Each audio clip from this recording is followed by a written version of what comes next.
आज मैं फिर लेकर आया हूँ आप लोगों के लिए इंग्लिश का एक बहुत ही इम्पोर्टेंट चैप्टर जो कि बेसिक है, सबसे बेसिक चैप्टर है इंग्लिश का। अगर कोई भी इंग्लिश सीखना चाहता है या इंग्लिश बोलना शुरू करता है तो जो सबसे पहला चैप्टर उसको आता है वो आता है उसको बेसिक, इंग्लिश का बेसिक।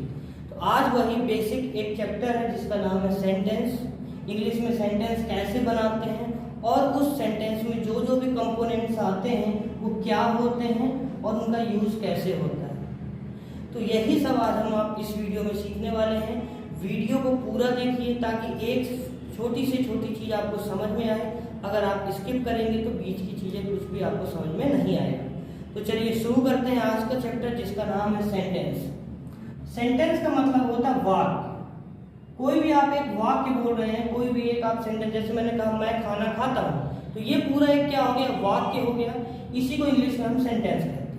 तो अब चूंकि हिंदी में तो हमें पता है कि हमें कैसे बोलते हैं, क्योंकि हिंदी हमें कोई सिखाता नहीं बोलना, ये हम बचपन से ही सीखते रहते हैं अपने बड़ों से और आसपास के वातावरण से, तो हम बोलना चालू कर देते हैं। लेकिन जब हम इंग्लिश की बात करते हैं तो हमारे इंडिया में अभी ऐसा वातावरण नहीं है कि हम कंटिन्यूस इंग्लिश में बात करते हैं, क्योंकि हमारी मातृभाषा हिंदी है। इसलिए हमें इंग्लिश में थोड़ा सीखना पड़ेगा कि कौन कौन से फैक्टर्स आते हैं।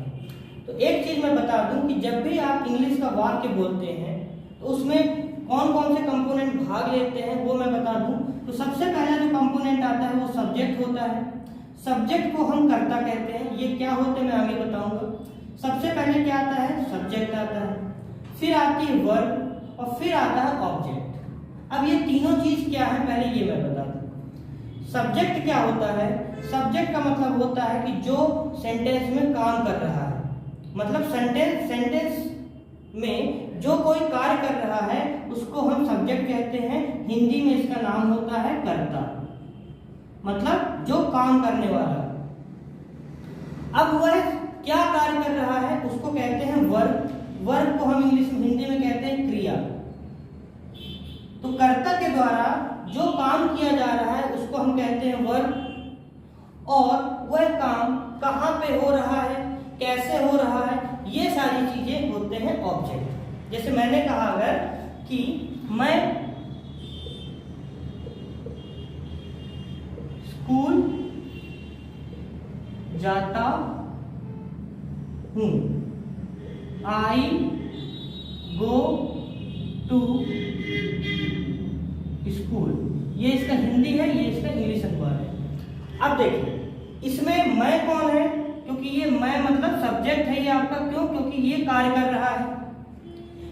मैं के द्वारा, सब्जेक्ट के द्वारा कार्य क्या हो रहा है, जाने का। मतलब ये कार्य क्या हो रहा है, क्रिया क्या हो रही है इसमें, जाने का। तो जाने को हम कहते हैं इंग्लिश में गो। सब्जेक्ट को कहते हैं मैं, आई को कहते हैं मैं, और ये आपका सब्जेक्ट हो गया। और जो स्कूल है मतलब कर्ता के द्वारा जो कार्य किया जा रहा है वो कहाँ पर हो रहा है, कैसे हो रहा है, क्यों हो रहा है, ये सारी चीजें जो होती हैं वो आती हैं ऑब्जेक्ट में। तो ये जो स्कूल है बेटा ये आपका क्या हो गया, ऑब्जेक्ट हो गया। ठीक है, तो सब्जेक्ट के द्वारा क्या कार्य हुआ, जाने का, और कहाँ जाने का, स्कूल जाने का। तो सब्जेक्ट हो गया आपका आई, क्रिया हो गई आपकी गो, और ऑब्जेक्ट हो गया स्कूल। ठीक है, अब हिंदी और इंग्लिश में अंतर क्या होता है। इंग्लिश जब हम बोलते हैं तो जब हम हिंदी बोलते हैं तो सब्जेक्ट को पहले करते हैं, और इंग्लिश बोलते हैं तब भी सब्जेक्ट को पहले करते हैं, केवल अफर्मेटिव सेंटेंस में। लेकिन हिंदी में ऑब्जेक्ट पहले आता है और वर्ब बाद में आती है। मतलब मैंने कहा मैं स्कूल जाता हूं तो ऑब्जेक्ट पहले आया और वर्ब बाद में आई। लेकिन इंग्लिश के सेंटेंस जब हम बनाते हैं तो वर्ब पहले आते हैं और ऑब्जेक्ट बाद में आता है। ये अंतर होता है इंग्लिश और हिंदी में। हम हिंदी में सब्जेक्ट के बाद ऑब्जेक्ट बोलते हैं, लेकिन इंग्लिश में हम सब्जेक्ट के बाद वर्ब बोलते हैं, उसके बाद ऑब्जेक्ट आता है। ठीक है, अब हम देख लेते हैं कि ये सब्जेक्ट क्या होते हैं, वर्ब क्या होती हैं और ऑब्जेक्ट क्या होते हैं। ठीक है, तो सबसे पहले मैंने बोला था सब्जेक्ट। सब्जेक्ट को हम डूअर भी कहते हैं। डूअर का मतलब होता है जो कार्य करता हो या कर्ता कहते हैं। तो सब्जेक्ट कितने प्रकार के होते हैं, तो सब्जेक्ट पहले आप जान लीजिए कि सब्जेक्ट नाउन हो सकता है या प्रोनाउन हो सकता है।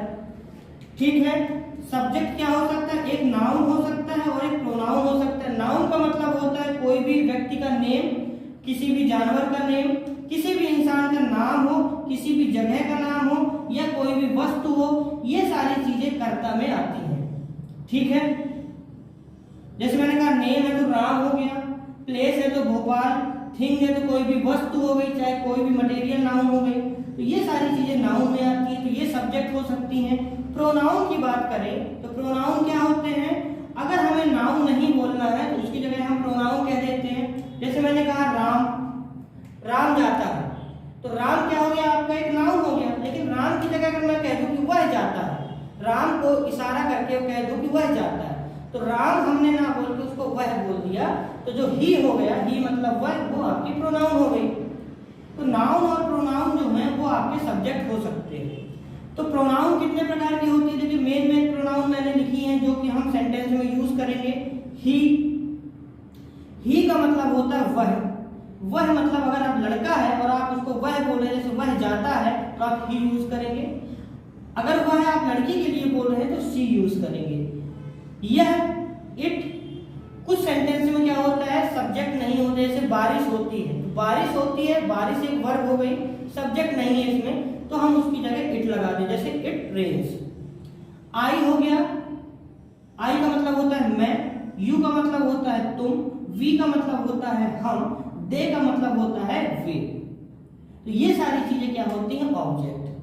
अब इसमें जो ही है वह एक वचन है, सिंगुलर है, सी भी एक वचन है, इट भी एक वचन है, आई और यू ये क्या है तो एक वचन, मतलब एक इंसान के लिए यूज करते हैं, लेकिन इसका जो फंक्शन है वो प्लूरल की तरह, बहुवचन की तरह यूज होता है। ठीक है, फिर दे का मतलब होता है वे, ये भी बहुवचन है। और नाउन अगर एक नाम है, जैसे मैंने कहा राम, तो वो सिंगुलर होगा, और राम और श्याम अगर मैंने बोल दिया तो वो प्लूरल होगा। प्लेस की जगह मैंने अगर एक प्लेस बोला, जैसे मैंने कहा मैं सतना में रहता हूँ, तो मतलब सतना एक अच्छी सिटी है, तो सतना क्या होगा यहाँ पे, और सब्जेक्ट हो गया। सतना और रीवा दोनों अच्छी सिटी हैं, तो सतना और रीवा ये प्लूरल नाउन हो गए।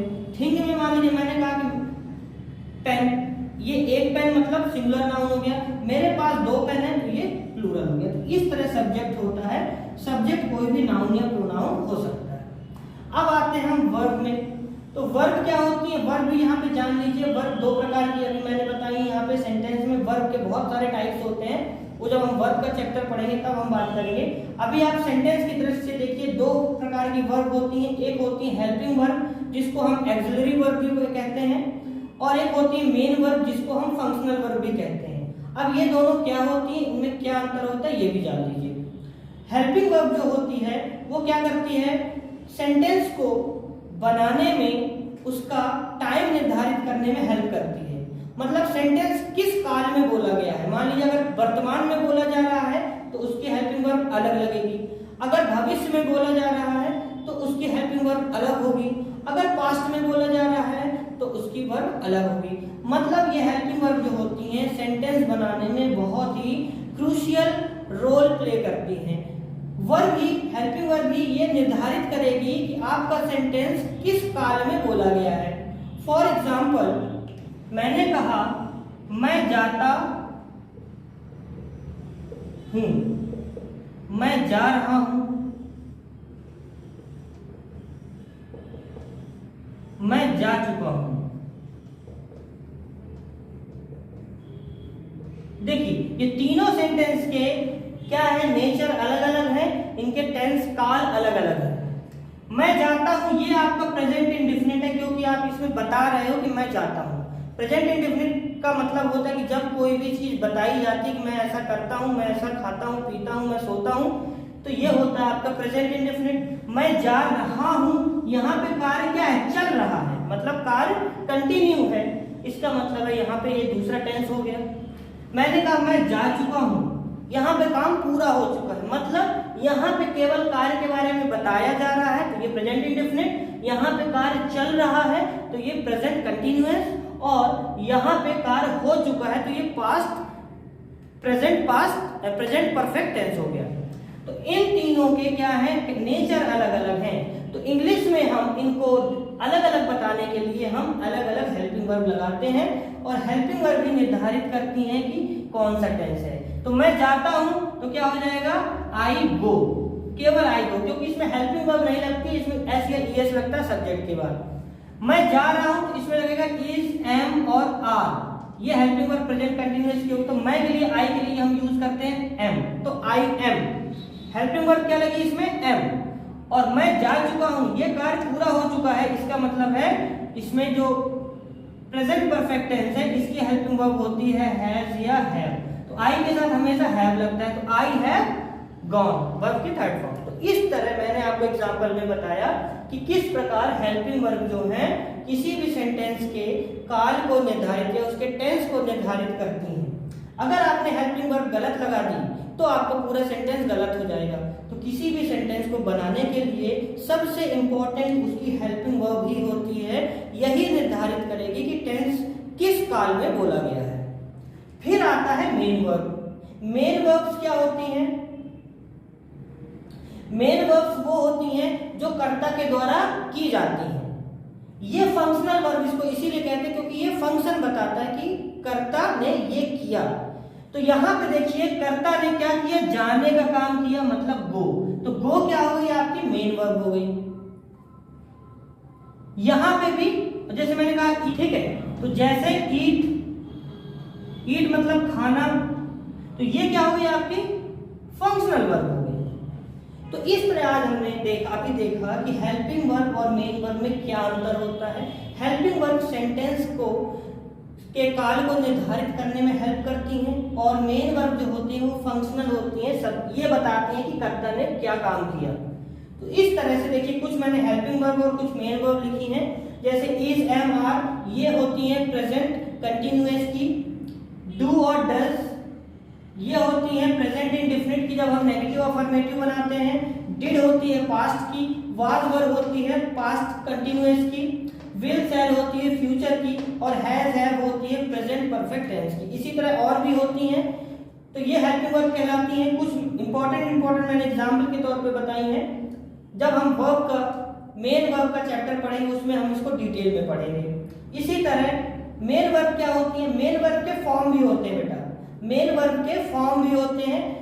फिर 5 फॉर्म तक होते हैं एक वर्ब के। जैसे मैंने कहा गो, ये फर्स्ट फॉर्म है। मैंने कहा गो, ये फर्स्ट फॉर्म हुआ। दूसरा मैंने कहा वेंट, ये सेकंड फॉर्म हुआ।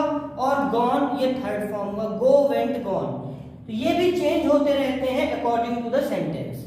सेंटेंस आपका किस टेंस में बोला जा रहा है उसके अकॉर्डिंग आपके फॉर्म लगते हैं। तो कभी भी आपको अगर इंग्लिश बोलना है तो वर्ब के फॉर्म भी याद होना बहुत इंपॉर्टेंट होता है। तो थर्ड फॉर्म मैंने बताया गॉन। फोर्थ फॉर्म होता है वर्ब में आईएनजी, जिसको हम जेरेंड कहते हैं। अगर वर्ब में आईएनजी लग गया है तो वो वर्ब की फोर्थ फॉर्म कहलाती है। बहुत से बच्चों को नहीं पता रहता है वर्ब की फोर्थ फॉर्म। अगर किसी भी वर्ब में आईएनजी लगा दिया है तो वो आईएनजी मतलब वर्ब की फोर्थ फॉर्म कहलाती है, जिसको हम जेरेंड कहते हैं। और फिफ्थ फॉर्म आता है जब किसी वर्ब में एस और ईएस लगता है, तो ये कहलाता है वर्ब का फिफ्थ फॉर्म, जिसको हम पार्टिसिपल भी कहते हैं। तो इस तरह से वर्ब की 5 फॉर्म मैंने बता दी। एग्जाम्पल के तौर पे गो, वेंट, गॉन, गोइंग और गोज। ठीक है, अब आ जाते हैं हम ऑब्जेक्ट में। तो देखिए ऑब्जेक्ट मैंने बताया कि ऑब्जेक्ट क्या होते हैं। अब देखिए ऑब्जेक्ट एक नाउन और एक प्रोनाउन भी हो सकता है। अब नाउन प्रोनाउन क्या होता है, नाउन आपको पता है कि नाउन कोई भी place, name, things, animals, animal का नाम, किसी सिटी का नाम, किसी कंट्री का नाम, किसी व्यक्ति का नाम, ये सब क्या होते हैं, नाउन कहलाते हैं। प्रोनाउन क्या होते हैं, ऑब्जेक्ट में जो प्रोनाउन यूज होते हैं उसको हम ऑब्जेक्टिव प्रोनाउन कहते हैं।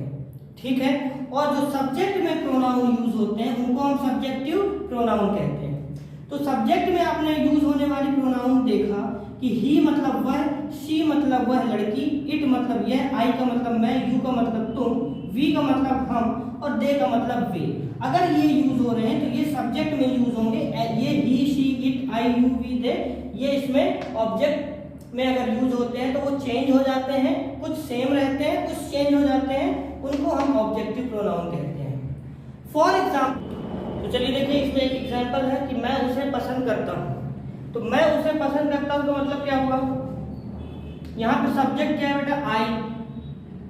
अब पसंद करता हूँ मतलब आप ये क्या कर रहे हो, क्रिया के बारे में बता रहे हो। तो टेंस का एक प्रेजेंट इंडेफिनिट का रूल होता है कि जब किसी भी क्रिया के बारे में बताया जाता है तो वो प्रेजेंट इंडेफिनिट टेंस कहलाता है। तो यहाँ पे आप क्या कर रहे हो, अपनी लाइक बता रहे हो, तो लाइक डिसलाइक ये सब बताना प्रेजेंट इंडेफिनिट में बताते हो। तो ये जो टेंस हुआ ये प्रेजेंट इंडेफिनिट का है। तो पसंद करने को बोलते हैं लाइक, आई लाइक। अब लाइक्स क्यों नहीं होगी, क्योंकि आई के साथ कभी भी ये एज, मैंने पहले बताया था कि जो आई है ये एज होता तो सिंगुलर है, लेकिन एज अ प्लूरल नाउन की तरह, प्लूरल प्रोनाउन की तरह काम करता है। तो आपको पता है कि प्लूरल में कभी भी एस और ईएस नहीं लगाते हैं। अगर सब्जेक्ट आपका प्लूरल है तो वर्ब में हम कभी भी एस या ईएस नहीं लगाते हैं। तो ये केवल हो जाएगा आई लाइक। अब किसे पसंद करता हूं, उसे। अब यहाँ पे जो उसे है यही आपका क्या है, ऑब्जेक्टिव प्रोनाउन है। अगर मैं इसको कह देता उसे का मतलब वह है या उसे मतलब होता ही, अगर मैं उसको बोल देता आई लाइक ही, वह, ये भी तो वही हुआ ना, ही मतलब वह, मैं उसे पसंद करता हूं मतलब आई लाइक ही। बट ये क्या है, यहाँ पे इनकरेक्ट हो जाएगा।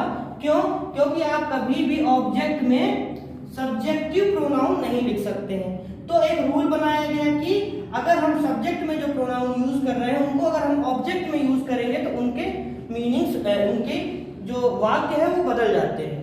तो यहाँ पे ही है तो हमने पढ़ा है कि ही का ऑब्जेक्टिव प्रोनाउन हिम होगा। अगर लड़का है तो हिम हो जाएगा, आई लाइक हिम। लेकिन अगर लड़की है तो आई लाइक शी का मैंने क्या बताया था, देखिए शी मतलब वह लड़की और शी का हर होता है, तो आई लाइक हर। अब यहाँ पे प्रीपोजिशन टू नहीं लगाएंगे क्योंकि लाइक और लव के केस में हम टू नहीं लगाते हैं। तो आई लाइक हिम हो जाएगा, ना कि आई लाइक टू हिम होगा। I like to him incorrect हो जाएगा, तो आई लाइक हिम या आई लाइक हर। दूसरा एग्जांपल ले लेते हैं,